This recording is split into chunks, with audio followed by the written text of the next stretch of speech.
Hi guys, and welcome to my channel. And my name's Teresa and I'm the car boot crafter, and welcome to a new series of the 12 days of Christmas. So this is 12 projects that I'm doing this Christmas that I'm sharing with you. So hopefully you'll stay with me for the full 12 days. I'm hoping to upload 2 videos a week, so do look out for them. Um, and yeah, let me show you what my first project is. So this Christmas, obviously with COVID and everything, it's going to be a little bit different, but I thought let's do something to decorate the Christmas table for when we sit down for Christmas dinner this year. And this is what I'm going to be making this year. So this will be a place for everybody, and I'm going to put a little white card on the front with their name on, so we know where everybody's going to be sitting. And in there we have a little Farerro Rochet, which just fits nicely in there, but you can fit a battery operated tea light in there, or you could even put a handful of sweets, or if you've got any after dinner mints or anything like that, they'll should fit snugly in there. So just to say, this isn't an original idea. This is something I saw on a Facebook page that I'm part of. It's crafting with all brands, and the measurements I'm using, I believe, were put up by Vivian Howe. Viv Howe. Just to say that those are hers. Do go and check out the Facebook page. They've got some really, really brilliant crafters in there. Now you can make 3 from one sheet of A4 card if you cut it in the way that I'm going to show you now, which means that yeah, you can probably get most out of them out of 2 or a couple of sheets of card. So what you'll need to make one, you will need one sheet, one piece of card which is 28 by 3.8 centimeters. Now, sorry guys, but it was all in centimeters. So let me have a look. So that's 1.5 inches by 28. That's not 28. By 11 inches. But all my measuring and scoring is in centimeters. If you want it in inches, guys, give me a shout and I will try to work out what the inches are, but I'm using the centimeter size of my Hugie board. So so to get 3 out of an A4 sheet of card, you'll get your card, and along the long edge you will cut one at 3.8, then another one at 3.8, and then another one at 3.8.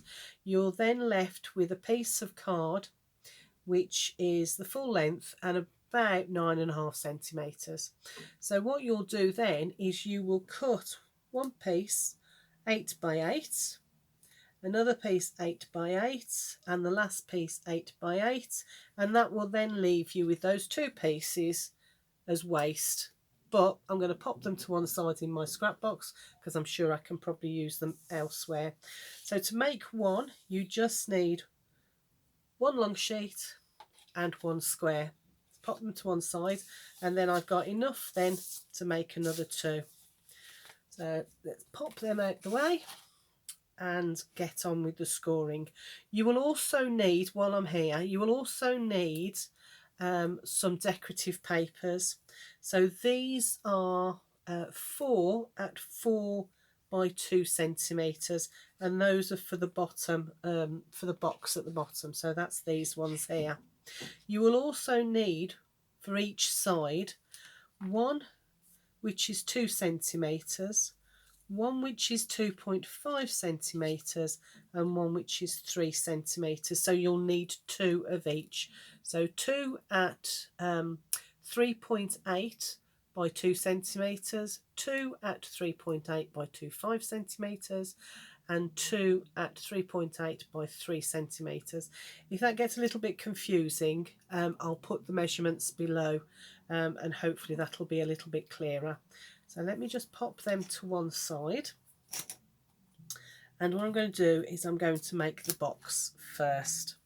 So taking my long strip, I'm going to pop it in my hoogie and I'm going to score it at 2 centimetres. Give it a good score there. And then I'm going to then score it again at 4 centimetres.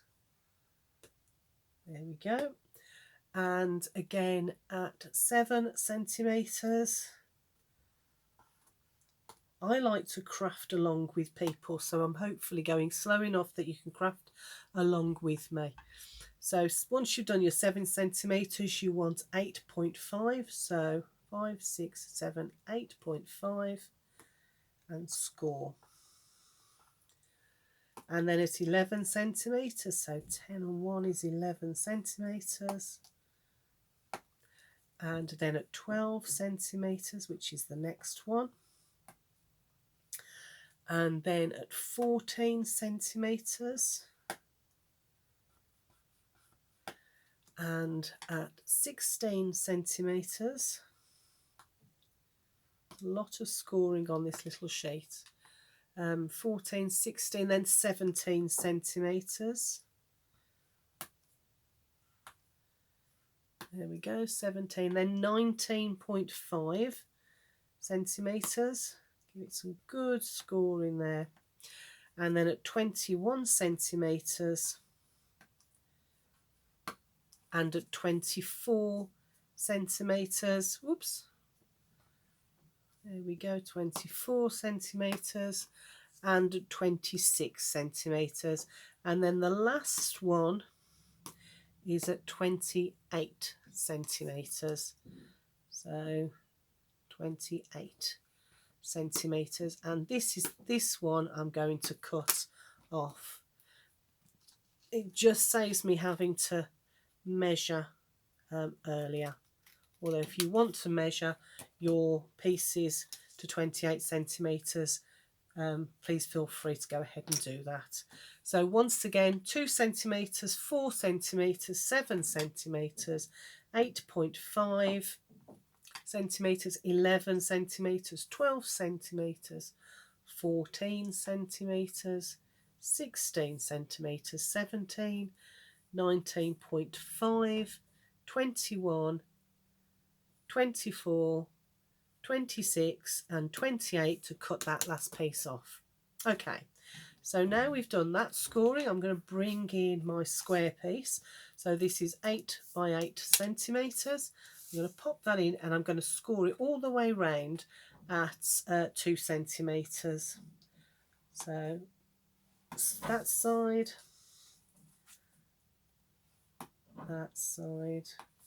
nice and deep with the hoogie, that side, and last but not least, that side.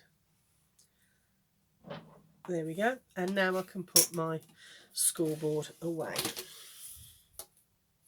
So I'm going to work on the box first. So bringing my my blade in, and you can use whatever you want.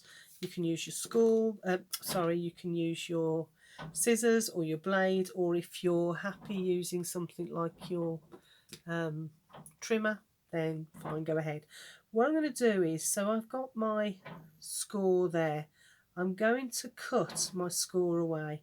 So I'm just coming to this side, the left side of my score, just so as when I do cut it, it's all gone away. And then I'm going to cut out a tiny little piece of a wedge. I'm also going to take a tiny little piece there, just because I know, having done the first one, that sometimes it doesn't sit quite right. So again, I've just turned it round and I'm just going to cut down the left side of the score mark and then bring that out like that. That gives me that, and then just a tiny little wedge off that side. Turn it. And the thing when you do square boxes especially is, that's gone a little bit wonky, is when you put square boxes together, I always like to do it this way. so that we have the tabs going all the way around. I think it just gives the box that little bit extra better shape when you pull them together, and that gets rid of that.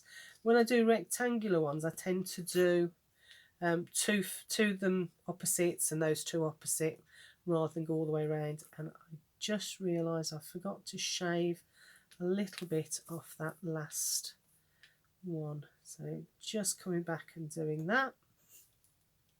There we go. Okay, so now we've got the tags for our box. Let me just bring in some white card so you can see. So it's got that sort of shape going on, and then I'm going to bring in my bone folder and I'm just going to fold them all over like that, and then bring in the tags like that.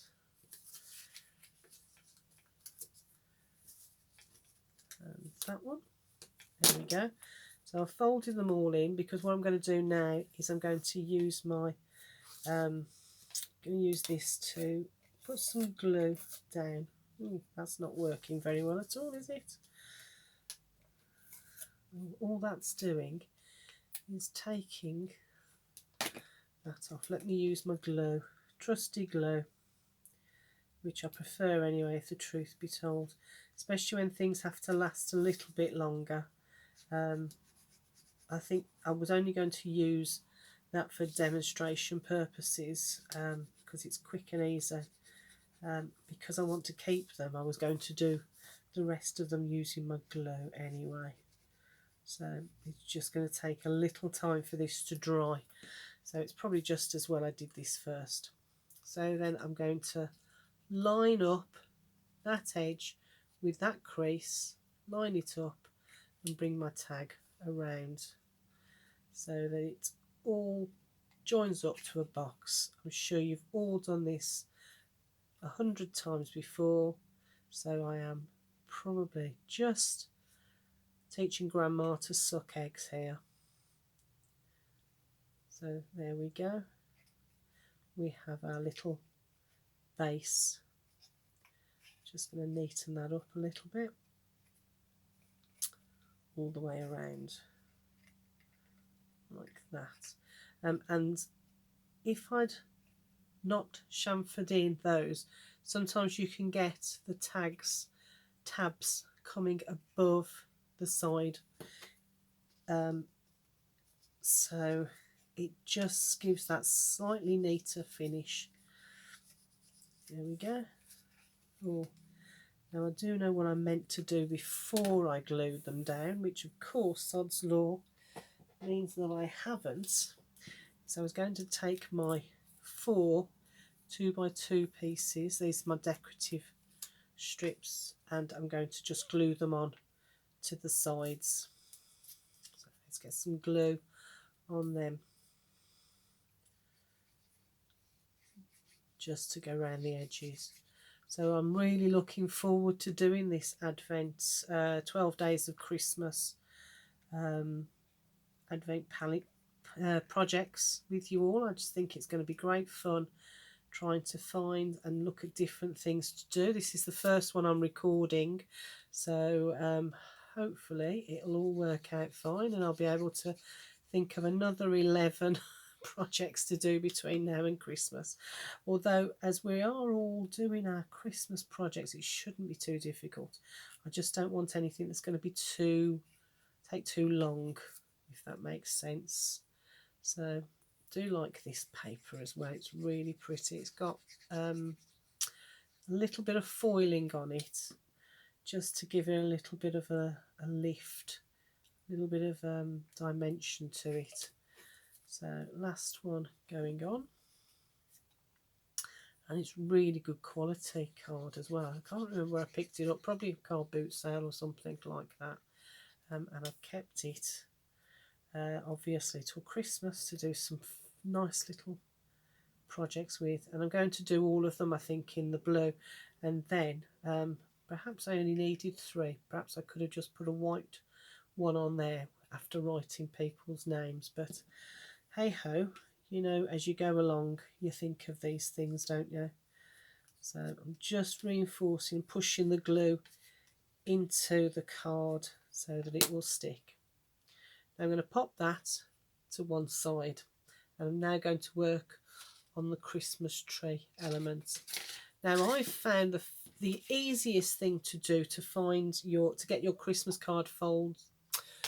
Christmas tree folds going is to bring that down. So then we're folding it in half. So that now is where that fold is, that's now the top of the tree. So once we've got that, I want to then mountain fold, then valley, then mountain, then valley, then mountain, then valley. So we've got that going on. So it's a zigzag fold, a concertina fold, but they don't, they're kind of longer than each other. Okay, so let me show you again. So there's the middle one that I've found. So that's the top of my tree here. So I want that piece to go along, and then I want that fold to go in. So I'm going to mountain fold it. So we've got a mountain, another mountain, and then this is a valley. Oops. This is a valley fold, like that. Then we've got another mountain fold back, bring that up to valley, back down to mountain, and then back up to valley, like that. So then you end up with that going on, and that then will fit into our box like that. Okay, but before we do that, I'm going to bring in the decorative papers. So let me just reinforce those score lines, because I'm going to open it out again so I can get the decorative papers on. So there we go. Okay, and that's our middle. So I'm just going to pull that out a bit so that I can see where I'm going. So I've got my two, my 2 centimetres, 2.5 centimetres, 3 centimetres there, and then 2 centimetres, 2.5 and 3 there. So looking at the top, so that's the top of our tree. So I'm going to take the 3 centimetres, and that's going to go there. So I've got a panel here, so that will go inside my box, that will be inside, and that will fold under, and then we have that one. So it's quite easy to work out where they are because they match the sizes of the panels. So if you was to get your 3 and put it on a different panel and it doesn't fit, you know you're in the wrong place. So let's reinforce that. There we go. That's pushed the glue into the card. So I'm taking my 2.5 centimetres by 3.8 centimetres, going to glue that one down again. There we go, all the way around, and pop that. So I'm going to miss a panel and pop it onto that one. Be able to tell again because it's the right width across. I'll show you that when I do the next ones. So bring that in and push the glue into that into the blue card, and then I've got my 2 centimetres by 3.8, and that goes on the fold just this side of the tree point. So that goes on there. I'm just going to reinforce that and straighten it up. That might help. There we go.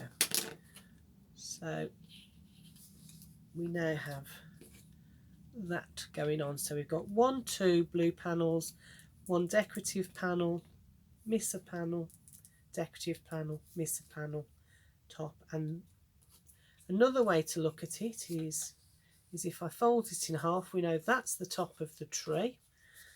And let me bring that down. So my 2.2 centimetres by 3.8 centimetres goes right at the top of the tree. So that's where my crease is. I'm going to pop that there. Whoops. So that goes on there. I'm going to miss that. Let me just line that up. I'm going to miss that panel there, and I'm going to bring in my 2.5. Now if I get a little bit confused and I try and fit it on one of the others, it won't fit. If I try and fit it on that one, it's too small. Okay, and there it's too big, too big, too big. Okay, so I know that it's got to go there. So decorative panel, miss one, and pop this one on there like that. Push that in, and then this one, I'm going to miss that panel out and pop it onto that one.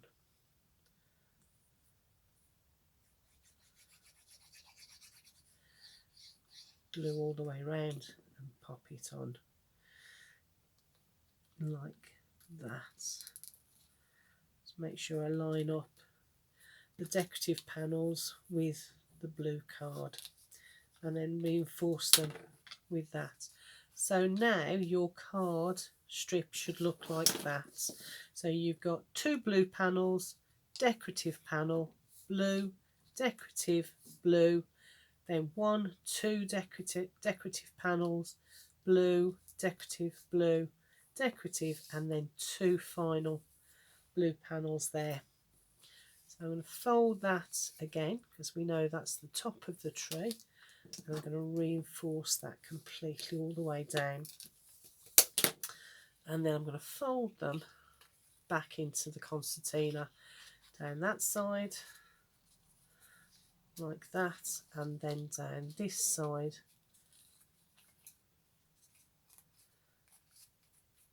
like that. So we get our Christmas tree shape back like that. I'm going to bring in my box, and this time I'm going to glue these 2 end panels.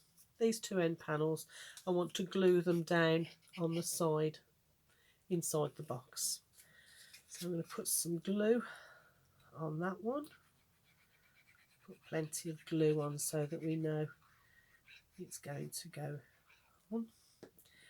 And it doesn't matter which side because it's completely square, so I'm just going to pop that in and fold it over. I'm going to get my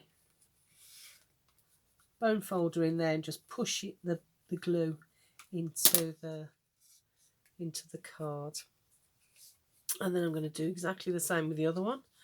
So bring it over and put the glue. Glue needs to go on the same side as the patterned paper further on up. So let me just get that glue in there like that. And this one's a little bit more fiddly because you can't fold it back. There we go. Oops. I should have perhaps used some double-sided tape just to hold it for demonstration purposes. So I'm just going to do that, and then again reinforce our folds here so that we then have our decorating. The problem with using wet glue during a demo is that it just won't cooperate. So now just going to manipulate those folds so we're back into our Christmas tree shape.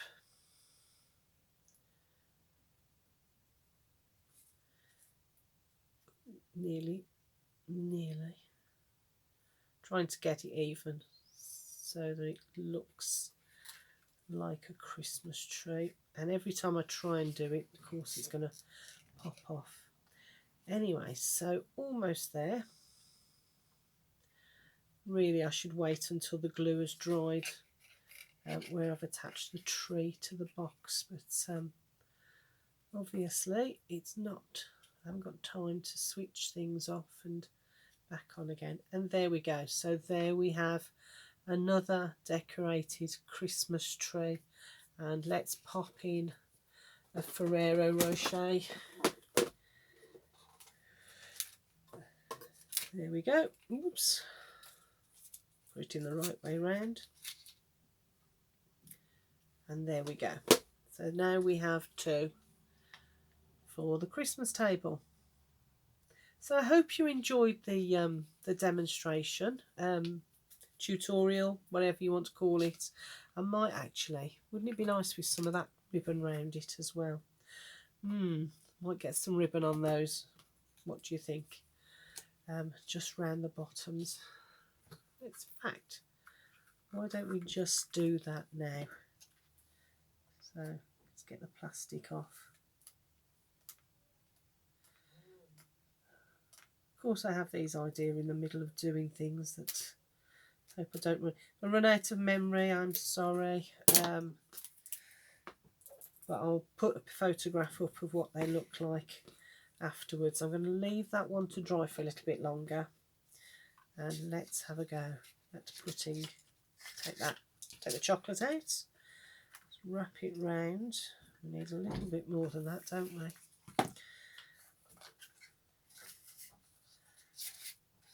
Do that and cut it there. Right, now I will need some double-sided tape for that, won't I? Let's put a little bit at the back just to anchor it. Right, let's find the middle first. So I wasn't planning on doing this, but suddenly when you look around you see things that give you the ideas, doesn't it? Right, I'm just going to anchor that at the back. Let me just get this off and then I'll measure how long this ribbon is for you. Oh, come off. Of course it's not going to come off. Let me measure first. So I'm doing it in inches because my board is in inches. So that is 18.5 inches I've cut. So you might not need 18.5 inches, but we'll soon see. So I'm just going to pop that at the back. So that just anchors it on there. Bring it round to the front. And, oh, dangerous territory this is, trying to tie a bow during a tutorial. Never works, does it? Let me see how we get on. Especially when you've got decorated or patterned ribbon. Let's see. Oh, okay. That's a little bit big. Let's take that down a little bit.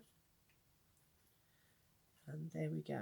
Right, it's not quite in the middle, but actually I think offsetting it might make it look quite nice. So let's take those off. So those are, we'll put them together, those are 12, 15, so 1, 2, 3 inches, so 18. Yeah, so probably about 15 inches should do. So there we go. There's our Christmas tree with our Farerro Rochet in and a little bow at the front. And what I might do is get a bit of card and have it sticking out the front of the Christmas tree. Let me see, what have I got? So if I put a name on there, on that card, and then tuck it in like that with the name there so you can just see it. I think that's how I'm going to have my name cards this year. What do you think? I hope you like it. I think it's a lovely, cute idea. And I think I'm going to be making enough for the whole household, definitely. And yeah, try not to eat the Farerro Rochet between now and Christmas. Okay, so please do join me in the next day of Christmas, day 2 of Christmas. Yeah, and if you're new to my channel, I would love it if you would like and subscribe to my channel. Please do leave a comment. Let me know what you think. Let me know if you want the measurements in inches as well. Okay, speak to you all soon. Bye for now.